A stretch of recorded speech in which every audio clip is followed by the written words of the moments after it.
ہم مسلمانوں پر حج فرض ہے۔ ان عبادت کی تعلیم قرآن میں ہے۔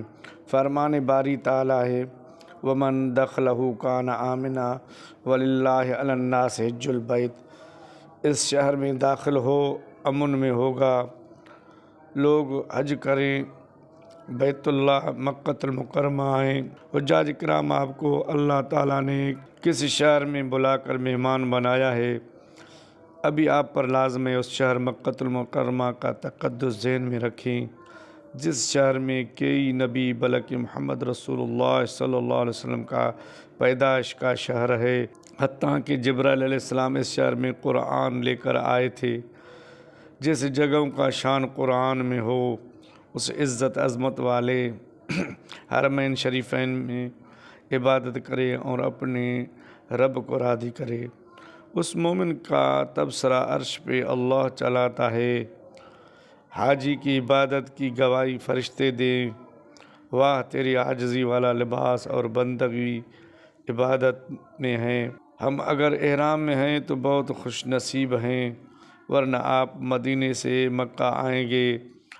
اب ملک سے جانے سے پہلے خصوصاً عورتیں برقع عبایا، جھولا ڈھیلا اور ڈوری والا بوٹ ہو جو پاؤں کو مضبوط اور تھکاوٹ نہیں دے اور ٹائلوں پہ گرپ کرے۔ آپ سینڈل بڑی ہیل والا نہیں لے جائیں، تھکائے گا چلنے میں، مینا اور عرفات میں تو ضرور ٹوٹ جائے گا، جوڑنے والا بھی کوئی نہیں ہوگا۔ اور ایک پرس بھی ہو، لیکن پرس مضبوط اور بڑی لازمی ہو، جس میں کچھ کام آنے والی چیزیں اور چھوٹے پانی کی بوتل، کچھ کھانے کی چیزیں وغیرہ رکھیں۔ اب ہم اس مقدس شہر جا رہے ہیں، یعنی مکۃ المکرمہ۔ ابھی الحمدللہ ہوٹل بلڈنگ پہ مردوں اور عورتوں کی علیحدہ رہائش ہوتی ہے۔ یہ ہوٹل کا انتظار گاہ ہے، وہاں کمرے پہ جانے کے لیے مردوں اور عورتوں کا علیحدہ لفٹوں کا استعمال ہوتا ہے۔ جاتے وقت عورتیں کہتی ہیں ارے بیٹا یا بھائی، اس جگہ پہ بھی کوئی یہ سوچ رکھتا ہے کیا؟ رہنے دو، بس یہ لفظ بولا اس مکۃ المکرمہ اور حرم میں جو عبادت کا ذہن لے کر آئے تھے کہ مکۃ المکرمہ اتنا پاکیزہ اور اعلیٰ ہے، وہ ایک جملے میں نکال دیا۔ بس یہاں سے میل جھول میں آہستہ آہستہ آزادیاں، پھر پتہ نہیں کہاں تک ماحول پہنچاتے ہیں۔ ابھی کچھ وقت تھکاوٹ کے بعد آپ عورتیں حرم جائیں گی گروپ کی صورت میں، ورنہ تو دو عورتیں تو ضرور ہو آپس میں، اکیلی نہیں جائیں۔ بہت برا عرب میں محسوس ہوتا ہے، جب بس پہ جائیں تو دھکم پیل سے گریز کریں، آرام سے اپنی باری کا انتظار کریں۔ ہاں، مصلی جائے نماز ساتھ لانا لازمی ہے۔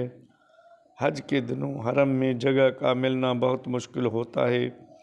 اگر اندر جگہ نہ ملی تو گرم فرش پہ نماز پڑھنا بہت مشکل کام ہوتا ہے۔ ماشاءاللہ اب حرم کے دروازے پہ پہنچے ہیں۔ اس حرم میں 120 نیکیاں ملتی ہے، 60 نماز جماعت پڑھنے والے کو، 40 طواف کرنے والے کو۔ اگر ہم صرف بیت اللہ کی زیارت کریں تو 20 نیکیاں ملتی ہے۔ یہ میرے اللہ کے گھر کا شان۔ اب نماز پڑھیں، طواف کریں، لیکن طواف میں عورتیں باہر چلیں گی، اس طرح کھلے بیٹھ کر تلاوت نہ کریں، اس طرح کونے میں تلاوت کریں۔ یہ انداز بہت اچھا ہے۔ اب واپس بلڈنگ پہ آتے ہیں۔ کاؤنٹر پہ وائی فائی کا مفت انتظام ہوتا ہے، استعمال کریں، بہت اچھی بات ہے، لیکن کاؤنٹر کے سامنے مرد عورتیں اکٹھے بیٹھتے ہیں۔ اب عورتوں کا امتحان ہوتا ہے، کچھ ماشاءاللہ بہت عمدہ لباس میں ملبوس ہوتی ہیں اور کچھ اللہ معاف کرے گھریلو ڈریس بھی پریشان کرنے والی۔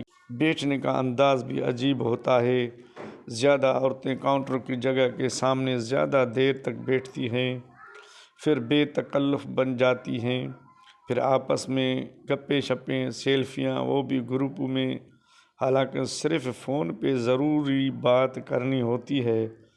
اللہ معاف کرے، وہ جو حج کی عبادات کا نورانی رنگ چڑھنا تھا وہ بے نور ہو جاتا ہے۔